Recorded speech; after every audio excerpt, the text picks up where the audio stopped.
This is the fourth decade of my life, 1956 to 1966. Our family of six is established. Al and I were very comfortable in our condo near DU on Josephine Street. We had a small place with fireplace, and I was close to school where I taught Stephen Night School, and Al would commute every day to Palmer Lake. And everything was going along just fine. We loved it there. One day, when I was recertifying my certificate for first aid, Red Cross First Aid, I was feeling a little strange, not quite right. And I thought to myself, well, maybe I better not continue. But soon after that, I found out that I was pregnant. I was thrilled. We were thrilled. We were overwhelmed. It was something we've been wanting for a long time. I continued my teaching every day without missing a single day. And I didn't even show. I didn't wear maternity clothes at all. I didn't even show. Nobody really knew what was happening. But it was after spring vacation when I walked to our principal's office, Dr. Doster. She was the new principal at the time. And I was so excited, so thrilled about the news. So I told her about my situation. And she, very businesslike, picked up a card, dialed a little bit of numbers, and she said, "Oh, you're 20 weeks along. You must quit in a week." I was flabbergasted. I couldn't believe it. I said, "What?" I said, "You don't mean that." She said, "Yes, that's the new rule. We've got to go by the new rule." So I said, "If this happens, this is going to kill me. I have 35 children in the morning, kindergarten, and 35 in the afternoon. That's 70 children, 70 cumes to finish. I also have personal notes of each child for the families that I have started and about to finish. Not only that, but we have planned a special spring program for the parents in the auditorium on the stage. They will be highly disappointed not to be able to do this. It seems like this is not quite fair, but I don't know if there's anything I could do about it. Principals and teachers tried their utmost to get her to change her mind, to at least let me finish the 6 weeks left until the end of school. That wasn't long. She wouldn't budge. I was tired. I was exhausted. I also had to train another teacher for my job. But I made it through. I don't know how, but it happened, and it was a very, very discouraging situation. So I was home during the summer, just doing very little, actually. And next we had, well, actually, what happened is, it was in, her birthday was August the 9th, 1959. And about 4 in the morning, I knew it was time for me to go to the hospital and have this child. It was exciting. I was comfortable, calm. I was dressed, ready to go to the hospital with the suitcase packed. And I went in to alert Al, who was sound asleep. And he was a little groggy at the time. I don't think he understood what was happening. But he was a little nervous also. He couldn't find the mate to his shoe, so it took him a little while to get ready. But we're off and ready, and I said, "You do know the way to the hospital, don't you?" He said, "Oh, yes, I know the way." So it was nice. It was cool in the morning, being an August day. and dark, no traffic, and it was an ideal time to go to the hospital for this situation. So we arrived at the hospital and checked in. We're still in the car, but we checked in, saying that we were expected. And he said, no. He said, this was the Presbyterian Hospital. Did you want St. Luke's? I said, yes. He said, it's next door. So I had alerted Al a few weeks before then that we better take a dry run just in case. He didn't think so. But we were fine. There's hardly a soul around. I was ushered to a room all by myself and feeling quite good, as a matter of fact. Al was in the delivery room. The family were not allowed in the delivery room during that time of life. That was a long time ago. It's different now. So he was in the delivery room, and they sedated me, and before I knew it, I had a little baby girl in my arms. It was so thrilling. I couldn't believe it. When Al came into the room, I was ushered into the bedroom, and Al came into my room, and he saw Anne from a distance, and he looked at her and he said, "Oh, she's beautiful. She looks just like me." I thought that was a riot. I followed up and said, "Yes, she's a little doll." Well, it came closer, and it was just love at first sight. They were just two very similar looking individuals, which was amazing. So Al picked us up, took us home in a brand new convertible, Chevrolet convertible. It was blue, my favorite color. And we named it Dreamboat. Well, we arrived home, walked in the house, in the condo, and Al said, "I have dinner all prepared for us." I said, "Oh, this is great." I laid Anne down in her crib and thought, gee, having a baby is a cinch. I said, nothing to it. So we sat down for dinner. Anne was in her crib, and I cut my first piece of steak and held it up to my mouth and ready to take a bite, my first bite. Anne started crying. She had colic. 3 straight weeks. She didn't stop. I don't know how she survived. But it was another 2.5 months. It had subsided somewhat after 3 weeks, but it continued for about 3 months. Well, that was a different story. I was exhausted. And the Dr. Manley said that maybe I better not nurse her anymore. I said, no way, I'm going to nurse this child.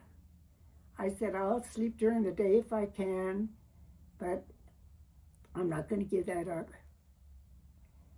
So she came out of it, and we were a family of 3, very happy and normal, to speak of.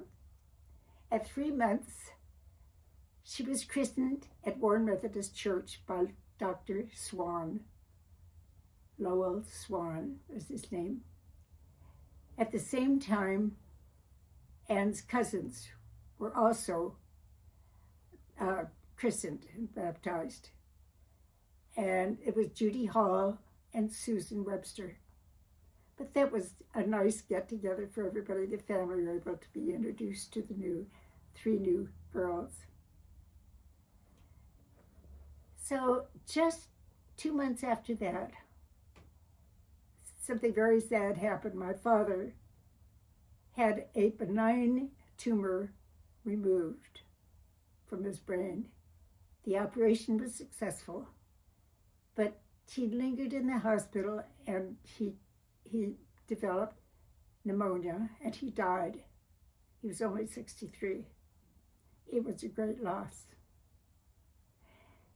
So we returned to the apartment, and lived a happy life together. I went on walks with Lori, I walked with Anne and a buggy. And I did a lot of walking, but there wasn't many other things to do.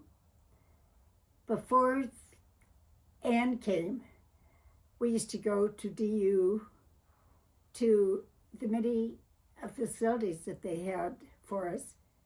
They had excellent plays, student plays, so we just had to walk a block to see the plays. And the last one we saw was Midsummer's Night Dream. It was fantastic. Small stage, but it was really fantastic.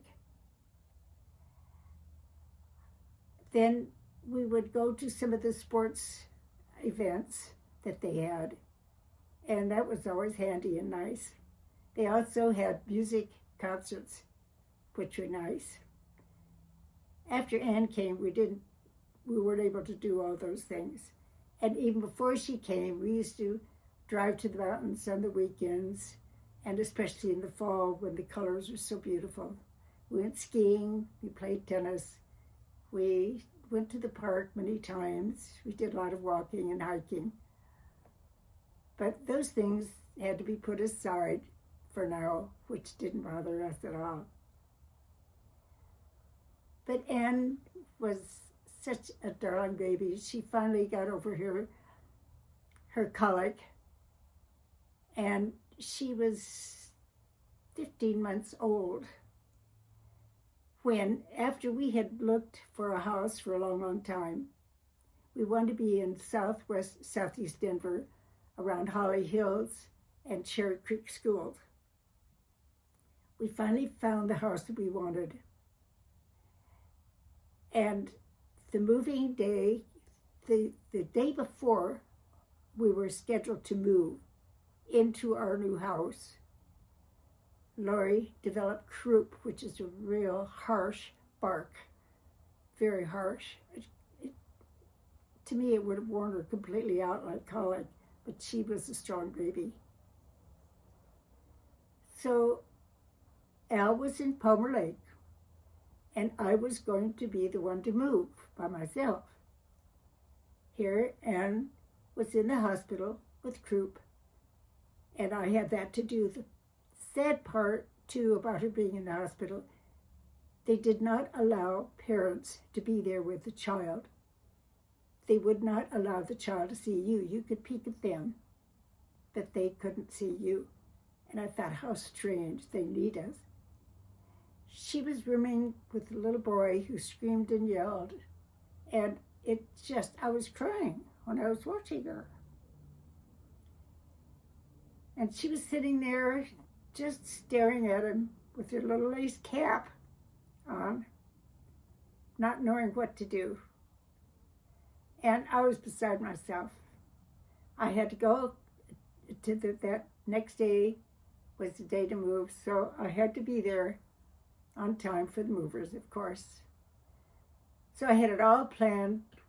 When they arrived, I directed exactly the furniture to go first to the back of the truck, because that furniture will be the last to come back out of the truck into our condo. Crazy. I don't know why I had to be so organized. They could have done it without me. So I also said, I know a good route. Just follow me, but they didn't. They went their own way. But I finally got everything in the house. Then I rushed back to the hospital to be with Lori, pick her up and bring her home. Angel, that's my mother, came to the house, to the condo. I needed her to hold Lori while I drove.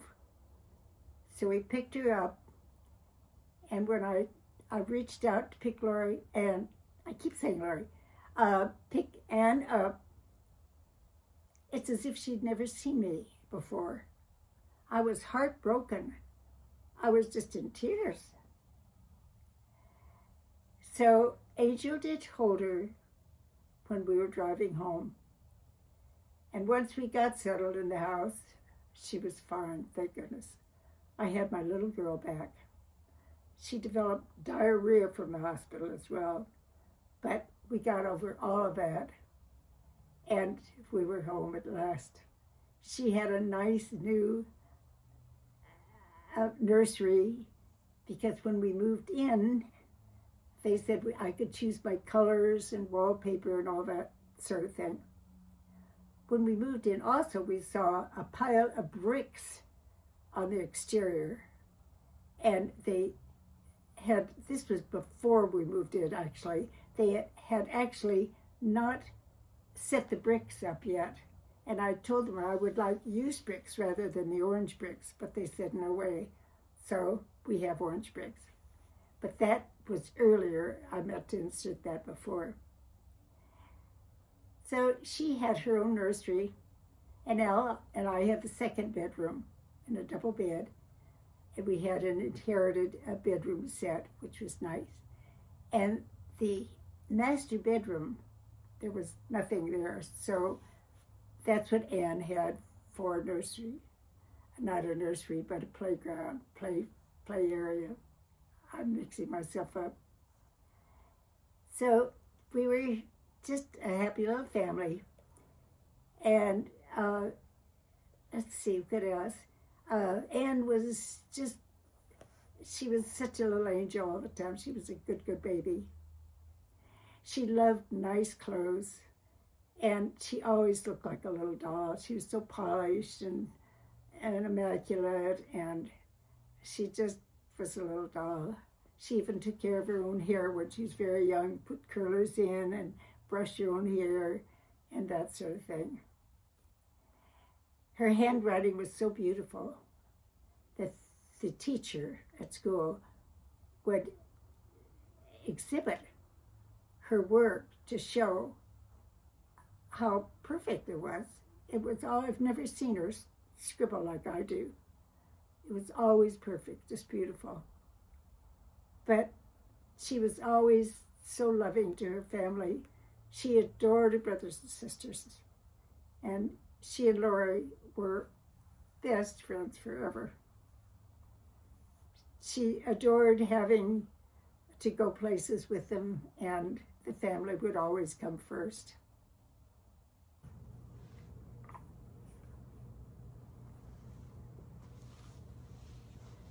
When Al saw Anne, he couldn't get over it. She was so beautiful.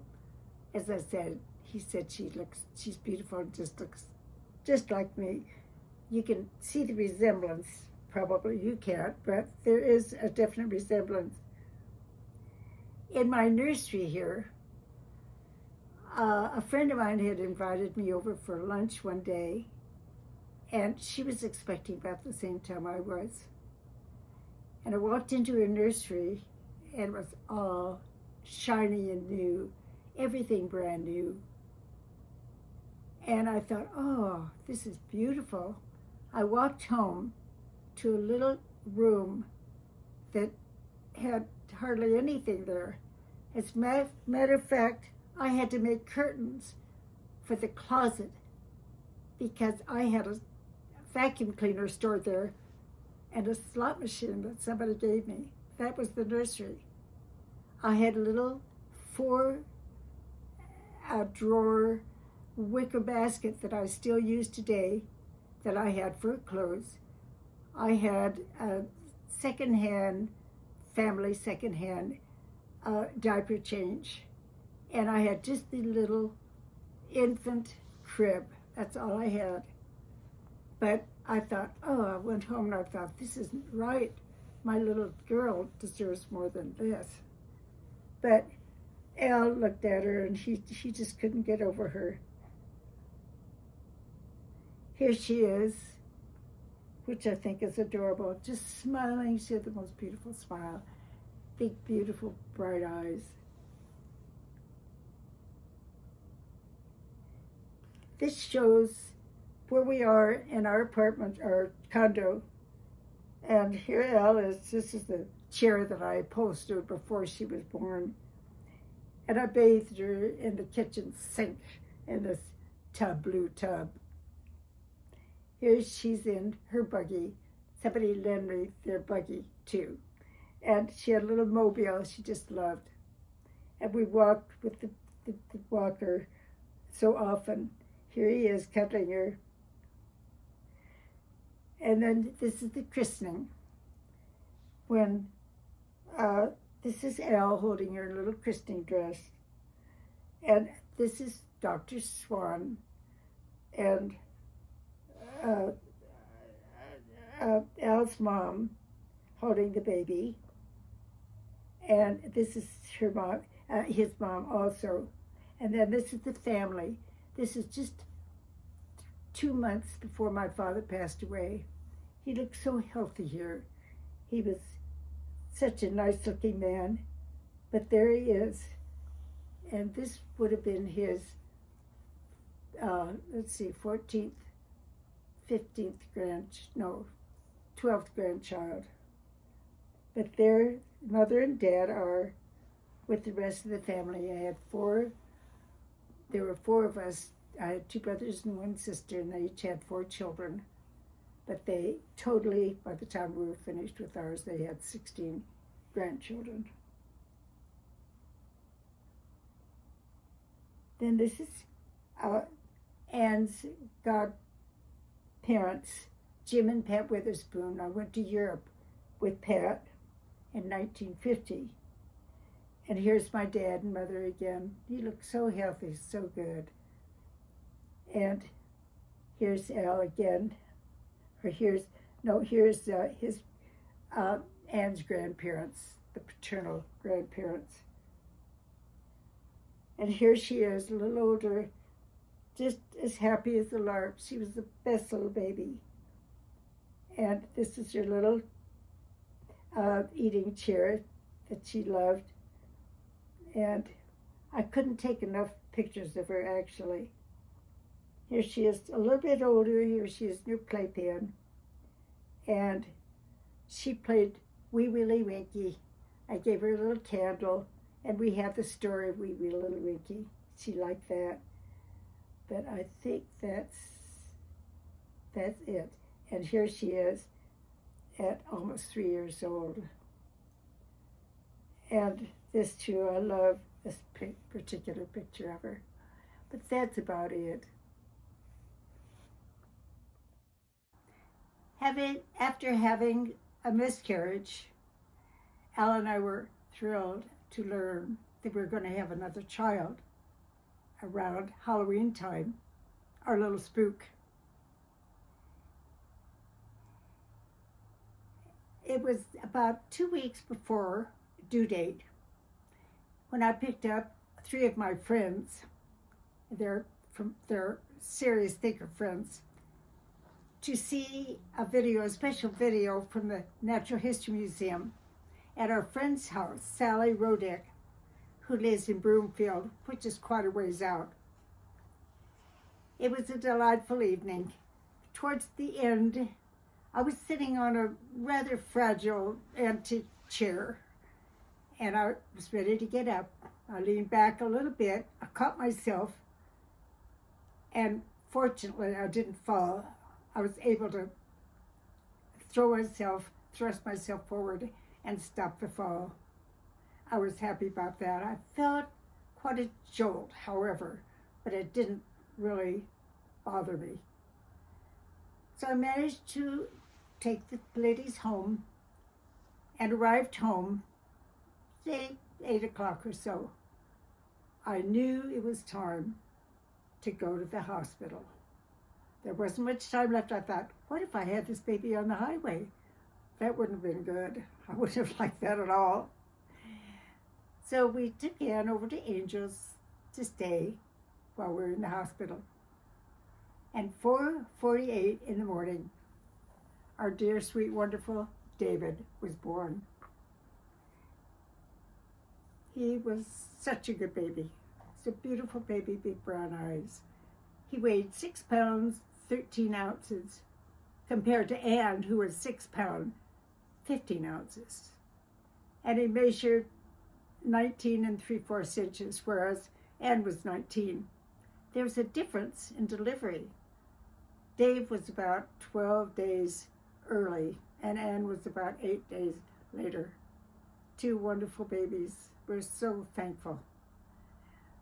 So we went home, and he was just marvelous. He was so good and quiet and healthy. He was very healthy and no problems at all that we knew of at the time. But he was very, very close to the family. He loved being home with the family. And he was especially close to his siblings. He had a special bond with each one of them. He and John were inseparable in their activities. They did everything together, including Lori many, many times. They just loved one another. He was very active in many athletic sports. He loved swimming, canoeing, canoeing and rafting, actually, hiking, biking, camping, football, wrestling in high school, and he was very talented in the arts. He was not one to ask for anything or complain. He was just a sweet little boy who just went along with everybody. He was so agreeable and so patient and so loving.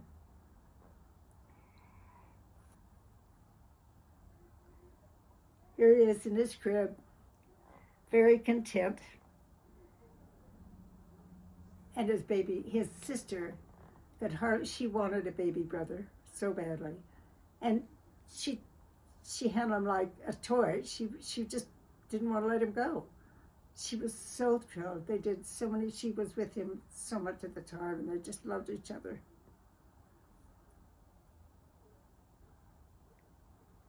Here he is. Humpty Dumpty came to the house and wanted to take pictures of babies. I loved it. We didn't have it for Anne, but I had for the next three, and I thought they were excellent pictures. Our christening was Lois Swan again, and this is Sybil and Bill Basher, who were the godparents. And he was just so content. He loved to be rocked, and he was just no problem at all. Here he is in his crib, always a smile on his face and welcoming whoever wants to come and play with him and talk to him. Such a dear baby. There he is, just very content.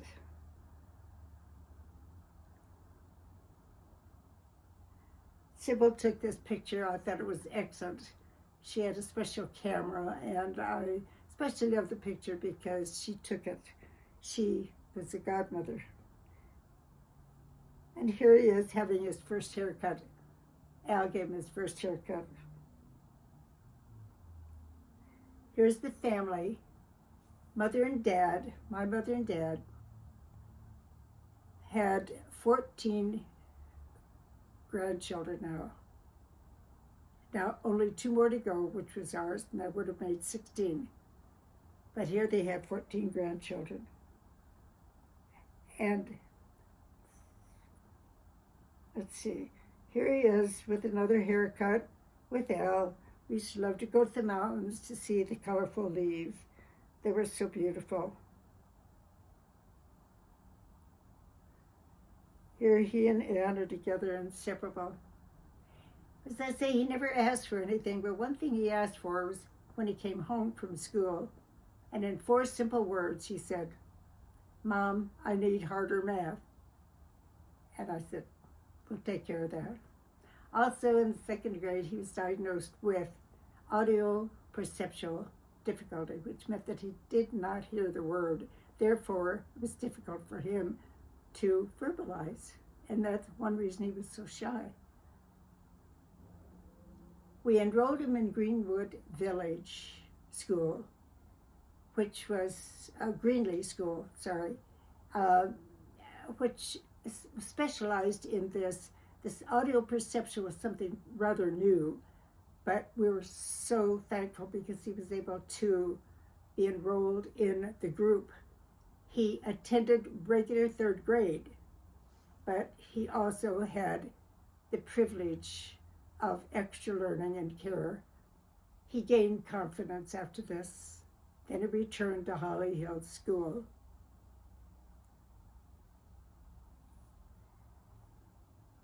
I don't know what I've left out here, but he was, as I say, especially attentive to his family.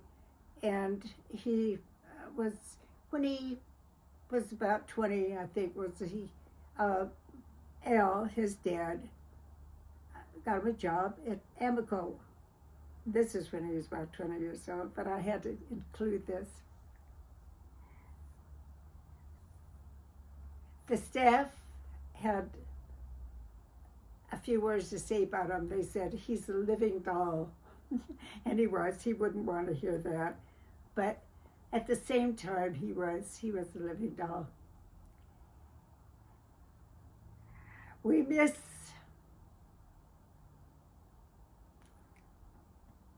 our dear sweet Aunt and Dave. They left us too young, but they gave us a beautiful life of memories. We're so thankful to have them. Al's word for Dave was magnificent, and he was. I thought he was just a perfect child, and he was. We named him David, which means beloved. And that's just what it was. That's it. And here he is with Al. They were buddies, real buddies. John Robert McMurray was born August the 10th, 1963. On the afternoon before he was born, Al and I took Anne to Dick Lewis's show, which is the Mickey Mouse show on Channel 6, for an interview with other children her age. It was exciting, and she was adorable.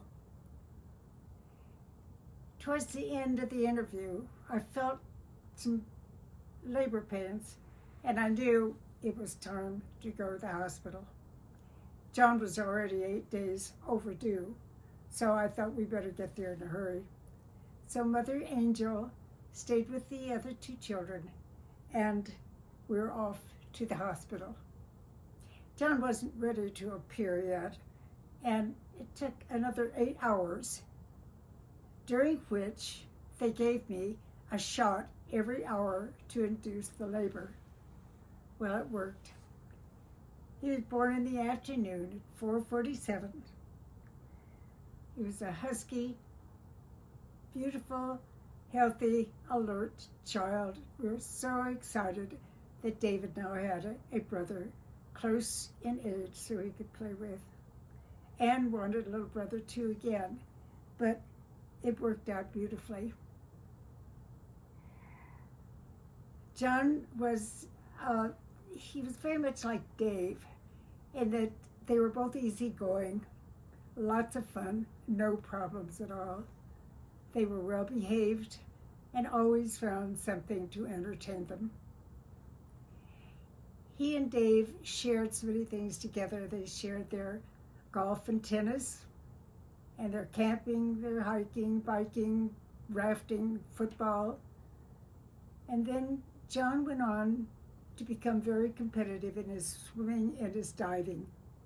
In fact, he was in the state meet for both diving and swimming. Well, swimming I knew, but diving, he just picked it up, learned it, and became proficient at it before long.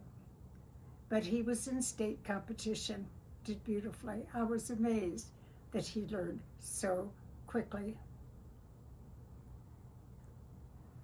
When Al and I saw John for the first time, he said, "You know, he resembles me." And I said, "Not only that, but he looks more like you than you yourself." We were delighted. Such a darling baby. Here are his godparents, Bobby and Bob Hudson. They were always marvelous to John, and he loved them dearly.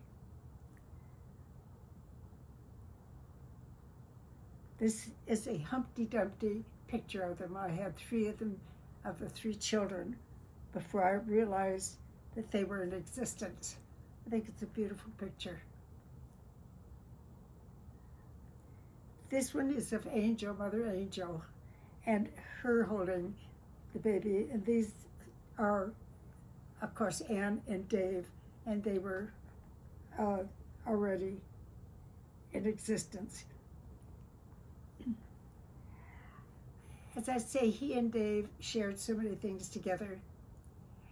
And then when he was, in golfing, he picked up golf. I remember when he was a little boy, he and David both had plastic golf clubs, but I never realized that he would turn out to be the best golfer ever without even practicing or without going out very often. After being away from it for months, he would go out on the driving range, and the first ball he hit went out of sight. It was beautiful to watch. He's still that way. That wasn't his first thing to do, but he was very, very good at it. He had a wonderful sense of humor. And I remember one time when he and Scott Southworth were in the finals at Skyline Acres, finals tennis doubles, that he was the first one to serve. He won the serve. And he stood there holding the ball in his hand, ready to toss it up for the first serve. And he yelled out, "40 love!" Everybody cracked up. It was so funny. Then there was a certain amount of relaxation after that. And John was that way, dry humor. He'd make us laugh any time of the day. So funny. It's just natural with him. So that was part of the fun that we had, among other things. And then in 3rd grade, he came home and said, "Mom, I want to play the violin." I said, "Okay, I agree." I thought that's fine. Well, I didn't think too much of it after that. I thought that'll be the future, I guess. The following day, he came home and said, "Mom, how can I play a violin without a violin?" And I realized that he was serious. And I knew that Greg Mays had played the violin, but no longer. So I marched across the street and I bought the three-quarter violin for $75. And he never stopped. At the Cherry Creek concert that they had in the spring, John, in his senior year, played an 18-minute Chicasso solo, which was absolutely out of this world. He is a determined person. He wanted to do the very best he could, and he just did it. He makes up his mind with anything he really wants to do badly. Now, that's what he wants to do. And it was absolutely beautiful, so memorable. He's always been a wonderful son, very dedicated, very loving, not only to his mom and dad, but his sister, whom he loved very, very much, and Dave, and he was close to all of them. He was right there for them. Here they are, compatible, the 3 of them. They used to do so many things together. It was wonderful. They adored John, and he adored them. This is the 2 buddies together. They were always very close. They understood each other. I never once remember them arguing or fussing. We had boxing gloves, but that was really for fun. And David depended on John, and John was there for Dave. It was a beautiful relationship. I feel very blessed with our 3 children now. It's been a wonderful decade so far. Lori Lynn McMurray, born December 4th, 1965. Our family is complete with our 4 children. I was home alone while Al was taking the children for a ride one afternoon. I was finishing some of the Christmas cards. All that had to be done was to jot down the new baby's name along with the other children, seal the envelopes, and mail them. That's all Al had to do. But I had that time, and it was nice to be quiet.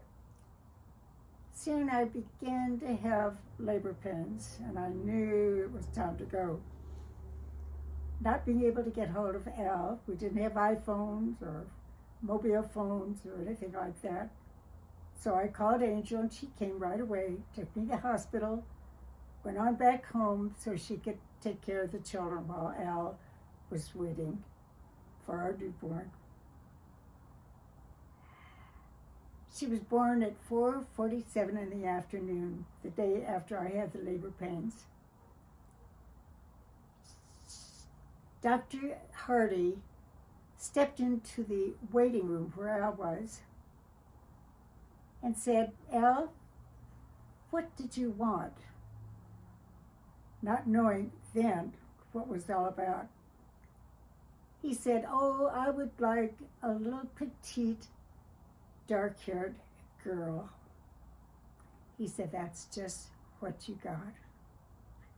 He was elated. He was so excited. He didn't know what to do. 2 boys, 2 girls, our 4 children. Couldn't have been nicer. And she was healthy and alert. So my comment was, she is adorable. She has most beautiful crystal blue eyes and a smile on her face, a warm smile that's there immediately. She was just unbelievable that she was so adorable. So when we got home, Al completed the cards and he mailed them. The thing that is, she did a good job, except that his writing was a little scrawly. And when he jotted down Lori for the baby's name, it looked like Yogi. So I know my friends would be puzzled about that. Why would she ever name a little cute little girl like that Yogi? Well, that was taken care of eventually. Everybody realized that that wasn't her real name. But Anne was ecstatic. She prayed to have a little baby sister. And they were very close, wonderful, compatible sister and sister forever. The boys were equally thrilled too. They had a little baby sister to take care of. And she entered into a lot of activities with them.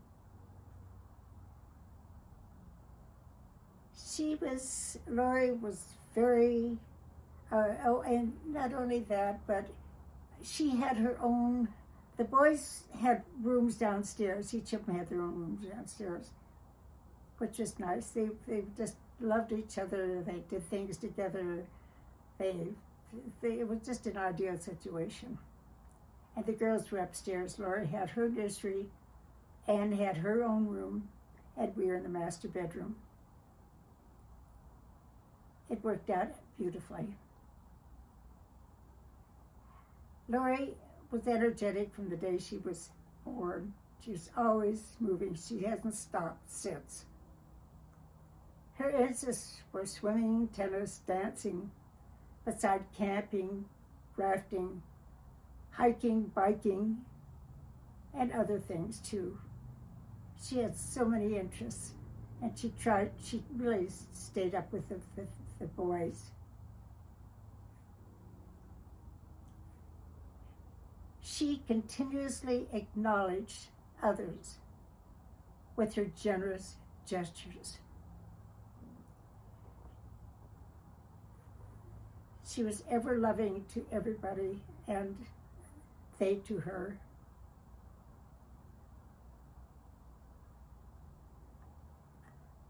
She actually, let's see, what was it?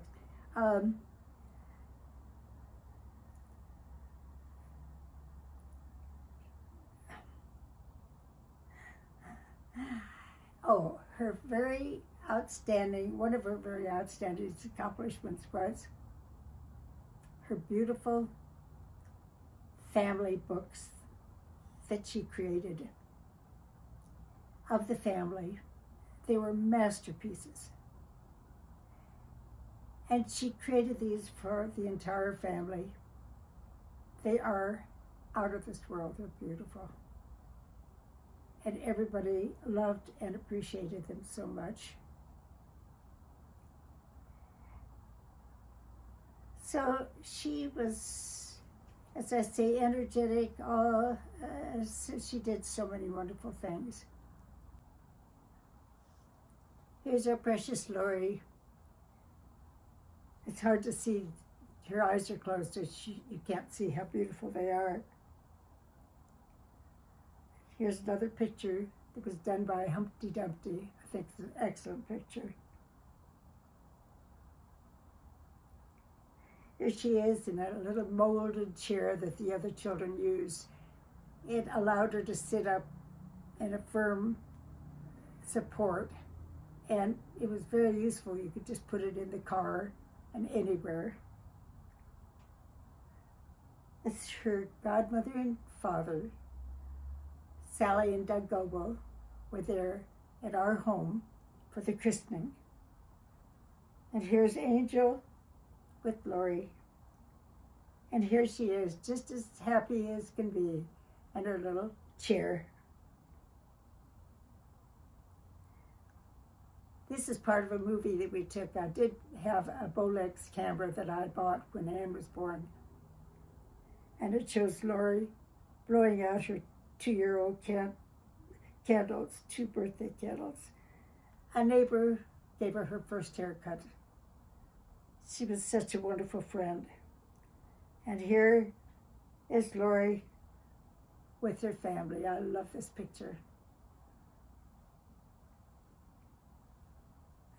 Here she is with her sister, 2 wonderful close friends. This, I think, is unique. You can see her big, beautiful eyes. It's a beautiful picture. I love this picture. She's posing here in the dress that I wore when I was 3 years old, as well as Anne. It has a little slit to match the dress. It's pink silk with the lace. And it's fun to have. Another picture of her in a cute little outfit that I made in the garden. She always looked adorable. And here she is with her 2 brothers. They made quite a trio. She was more of the relaxed dresser than Anne. Anne was more formal, but Lori was right out there. She didn't want to miss a thing. She was right there with her brothers. She even arm wrestled with them. She did many things like that and had fun always. We're a family now of 4. And I want to say this about Lori and her dear husband, Ben. They have given me the best, the finest care, loving care that you can imagine. I'm so happy and I'm so blessed to have them here with me. They've made my life just unexplainable. It's just beautiful. I'm so grateful that they're here and we're having more fun. Now we're a family of 4 beautiful children. And this was a Christmas card. It's one of my favorites of our 4 children. I couldn't have been happier. The family is my life.